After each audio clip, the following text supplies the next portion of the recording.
My girlfriend asked for space and told me not to contact her. Then she went on vacation with her ex. My girlfriend, I need space. Don't contact me for a while. Then she posted photos of vacationing with her ex. I respected her wishes, changed the locks, and sold her car that was in my name. When she returned, her key didn't work, and her parking spot was empty.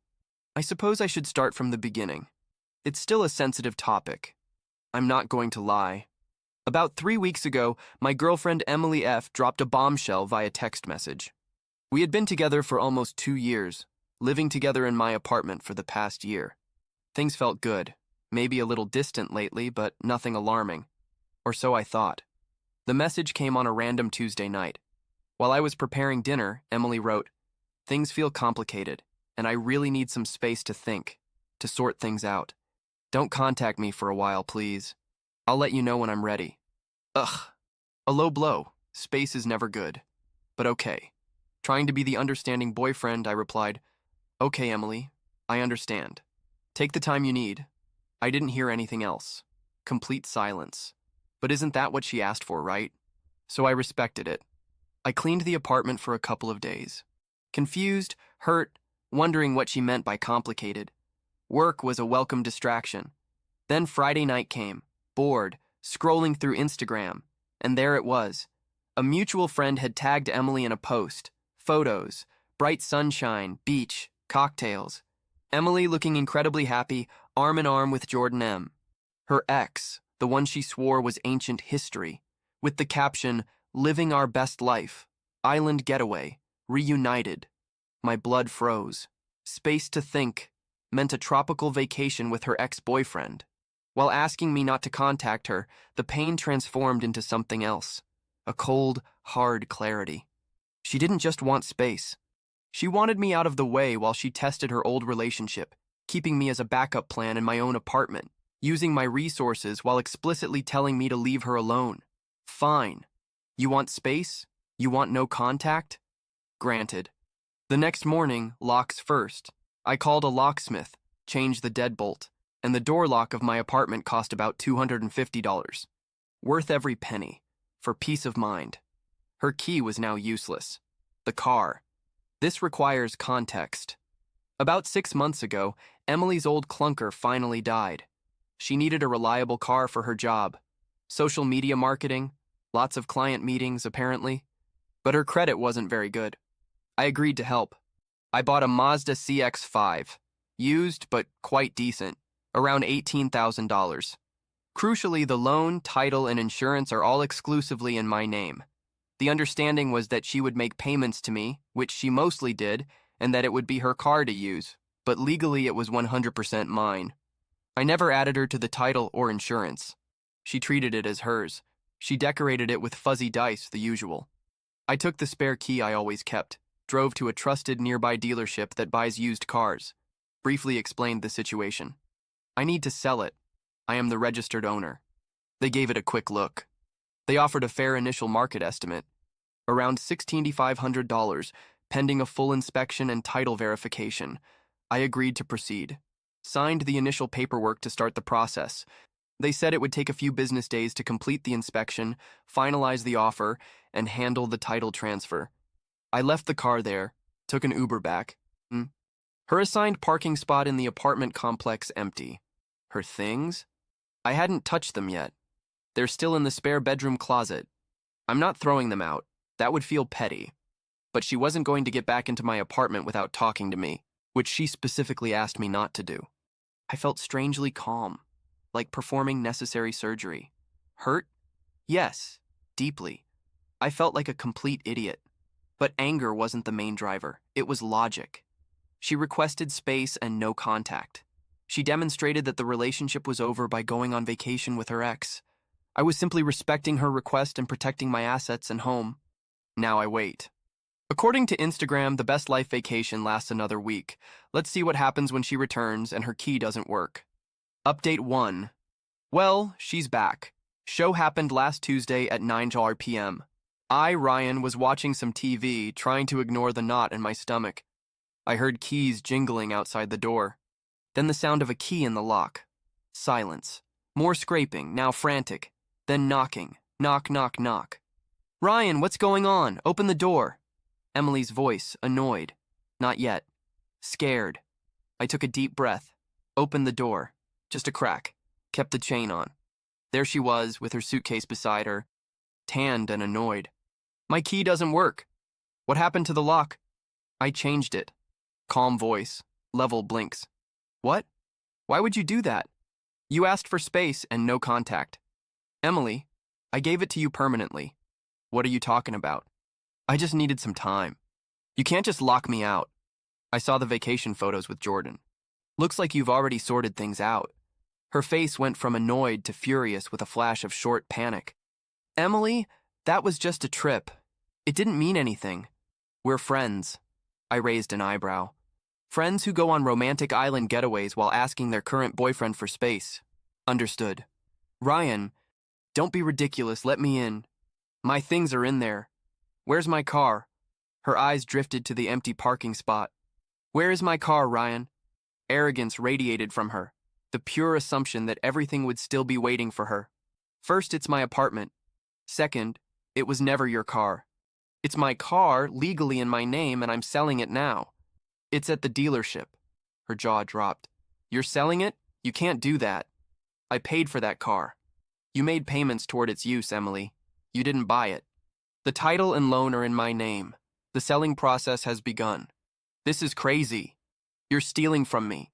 I'm going to call the police. She pulled out her phone. I just shrugged. Go ahead, call them. Explain that your ex-boyfriend changed the locks to his own apartment after you asked for no contact and went on vacation with another ex. Explain that he's selling his own car, titled and registered exclusively in his name. Let me know how that goes. She hesitated, phone halfway to her ear. Then her expression turned venomous. Emily, horrible person. You planned this. You planned a vacation with your ex and asked me for silence. I respected your wishes and faced the consequences. You have no right to keep me on hold in my own home. Suddenly, another voice. Her sister, Brooke F., must have been waiting in the car downstairs. She walked up the path. Brooke, what's going on? Emily, Ryan, why have you left her outside? Emily resorting to tears in front of her sister. He changed the locks. He's selling my car. He's kicking me out. Brooke turned against me. Are you kidding? After everything she's done for you, you just kick her out and sell her things? It's my apartment, Brooke, and it was my car. She asked for no contact and went on vacation with Jordan. Check her Instagram. We're done here. She needed space. You're supposed to support her, not punish her. Support her while she cheats on me? No thanks. She made her choice. Now she can live with it. Emily began demanding her things. Right now, at 9 sharp. How? Not tonight. Can you arrange a schedule to pick up your belongings? Text me a date and time. I'll have them packed by the door. You won't come past the foyer. You can't dictate I can. My apartment. My rules. Now you want no contact? This is the new contact arrangement. Text me the time. Goodbye. I closed the door, locked the deadbolt. My hands were shaking. Adrenaline, anger, residual pain, but mostly relief. It was over. The confrontation was over for now. I heard them outside for another 5 minutes. Emily yelling, Brooke trying to calm her while probably fanning the flames. Then they left.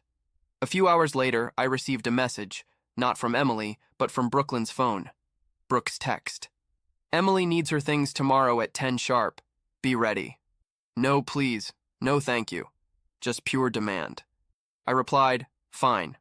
I spent the next few hours packing up stuffed clothing. Toiletries, books, knickknacks, everything I could find. Piled it all near the door. It was cathartic. The dealership called later that week, maybe Thursday. Said the inspection was done. Final offer was firm at $16,350. Small adjustment for tire wear. I went there Friday afternoon, signed the final title transfer documents, and was handed the check. I deposited it immediately. Felt like I was closing an expensive and emotionally draining chapter. Let's see what tomorrow brings. Collection day. Expecting more drama. Update 2. The last week has been something else. The entitlement levels keep rising. It's almost impressive. The collection at 10 sharp. Wednesday, as scheduled in the previous update. Knock on the door. It wasn't Emily. It was Brooke and her mother, Karen. Emily was waiting in the car, apparently too upset to face me. Sure. Karen immediately started, tears in her eyes. Crocodile tears, I suspect. Karen. Ryan, how could you do this to her? What'd you do? After 2 years? She loves you. Apparently not enough to avoid going on vacation with her ex while asking me for space. Karen, it was a mistake. She was confused. You should forgive her. And selling her car? That was cruel. She needs it for work. It was my car, Karen. Legally mine. And her confusion led her to betray our relationship. Actions have consequences. The car is sold. Opens door. More to show the boxes stacked in the foyer. Here are her things. Take it all. Make sure you take it all because this is the only chance. Karen sneering. We need to check the closets, the bathroom. You can't just give what's in the foyer.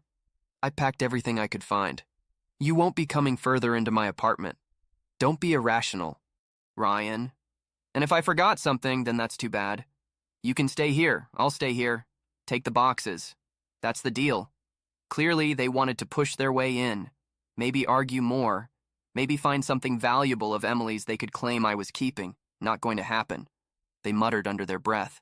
But they started loading boxes. It took them 3 trips. Meanwhile, Karen went on with a monologue about how insensitive I was, how Emily was devastated, how I owed her compensation for the car. I just stood there, didn't respond much, repeated it was my car, and she was going like a broken record. The financial demands and the smear campaign.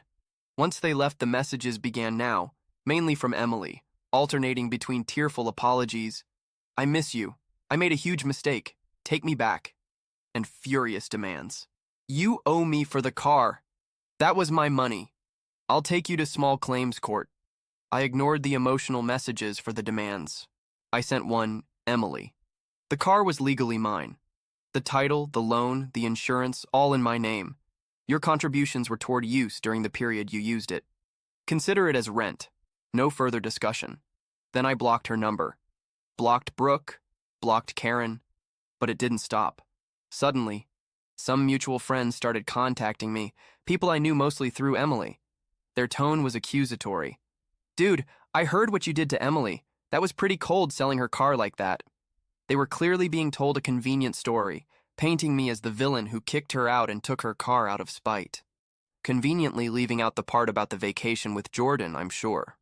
I briefly explained the situation, her text, the vacations with the ex, the car legally mine to a couple of them I thought might be reasonable.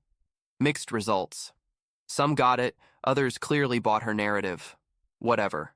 People believe what they want. A dirty attempt. Then came the call from my landlord's office yesterday. Apparently, they received an anonymous complaint about recent disturbances and loud arguments coming from the vicinity of my unit. They claimed there was shouting and concern about confrontations. My blood froze for 1 sec. This seemed calculated, trying to get me in trouble. Luckily, I have a good relationship with the building manager, explaining calmly. My ex-girlfriend, who lived here but wasn't on the lease, recently moved out after a breakup. There was a brief, loud argument outside my door when she discovered I changed the locks. After her request for no contact and subsequent action, her family was also here briefly for a supervised collection of her belongings. There have been no disturbances inside my unit, and she no longer lives here. The manager seemed understanding. Said they would note it, but unless there were more verifiable complaints or actual disturbances, it wouldn't go anywhere. I'm pretty sure it was Emily or Brooke trying to cause trouble. Low blow the X factor. Received a message request on Instagram from Jordan. Didn't even open it. Just deleted and blocked. I don't need or want to hear anything from him. Probably gloating or trying to stir things up. My response, honestly, all these entitlements and dirty tricks just solidify my decision. They don't make me feel guilty. They make me feel justified. This isn't just a mistake Emily made. It's who she is and who her enablers are. Brooke, Karen. The revenge isn't some grand plan. It's simply letting them crash against the wall of reality. Apartment secure. Lisa is just mine. The complaint didn't go anywhere.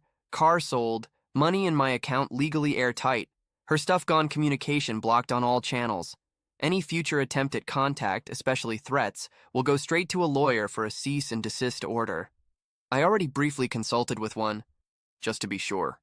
They confirmed my position on the car and apartment is solid. The constant demands, the victim narrative, the attempt to mess with my housing is disappointing. Do they really think they can bully and manipulate their way back to the comfortable situation Emily ruined? Newsflash doesn't work that way. Now, I'm just focusing on cleaning up the emotional mess. It's hard to realize that the person you lived with and cared about is capable of this level of deception and entitlement, but better to know now. Final update. It's been about 2 months since Emily returned from her little space-finding trip with Jordan. Things have calmed down, mainly because I refused to engage with the drama after that last update. I wanted to share the final resolution. The smear campaign continued for a while. I lost some superficial mutual friends who bought Emily's story. Honestly, good riddance. Anyone who takes her side without hearing the full story isn't someone I need in my life. Anyway, my true friends, those who knew me before Emily, were supportive, listened to my version, saw the flagrant disregard, and backed me 100%. Emily apparently tried to escalate things legally. Sort of. I received a vaguely threatening letter from some cheap lawyer she probably had to scrape funds to pay, demanding $10,000 for the value of her contributions to the car and emotional distress. It was full of typos and legal nonsense. My response was to have the lawyer I consulted send a very formal and concise letter. It included copies of the car title, loan agreement, and insurance policy, all exclusively in my name. A reminder that her contributions are for use depreciation during the time she drove it, basically rent, and she actually owed money if calculated by mileage according to standard rates. A bluff, but it made the point. Copy of her original text. I need space. Don't contact me. Screenshots of the vacation photos with Jordan. Public post with timestamp. A warning that any further unfounded claims or harassment would result in me seeking legal fees and filing a restraining order based on her previous attempts to cause trouble with my landlord. Complete silence after that. Her cheap lawyer probably told her she had no case and dropped her. Paying for a real legal battle was never an option for her, especially without my financial support. I heard through the grapevine a friend who still has minimal contact with one of Emily's less intense friends. What happened after? Emily stayed with Brooke for a while, which apparently caused huge friction because Emily expected Brooke to basically finance her life, and didn't lift a finger. Shocking. Jordan predictably disappeared once the vacation ended and reality set in. He wasn't interested in supporting her or dealing with her drama long term. He had his fun trip, end of story. She apparently tried to emotionally blackmail her parents, Karen, for money, probably with some success, but they couldn't afford her former lifestyle indefinitely. Last I heard, she had to move back to her hometown, living with her parents again, apparently constantly complaining about how unfair life is and how I ruined everything for. Zero self-awareness, zero remorse. Just pure entitlement and victim mentality. The best part, the sweet, sweet sound of silence. No more demands, no more drama, no more Emily. My apartment feels like mine again. In fact, I painted the living room last weekend. Got rid of some of the furniture she chose to claim. The space feels good. The revenge wasn't loud or explosive. It was quiet and methodical. It was simply respecting her request for no contact and letting the logical consequences of her actions play out fully. She wanted space. She got an infinite amount of it. She prioritized a fling with her ex. She had to deal with the consequences alone. She took my support, car, and apartment for granted. She lost them as soon as she broke the trust upon which they were built, selling the car she thought was hers, the car that was her status symbol, while literally tanning with another guy. Yes, okay, that part really did feel satisfying, I'm not going to lie. I'm that empty parking spot when she returned Chef's kiss. That's the consequence, hitting hard and visibly. She didn't just lose a boyfriend, she lost the comfortable life she assumed was her right. Funded by me. Did it cost me emotionally? Yes. It took time to process the betrayal, but I handled it logically. I protected myself and refused to be a doormat. She thought she could play games, keep me hanging. She miscalculated badly. She faced the inevitable direct consequences of her own choices and her arrogance. Couldn't protect her. That's the most satisfying outcome I could ask for. Good riddance. Emily, time to move on, really.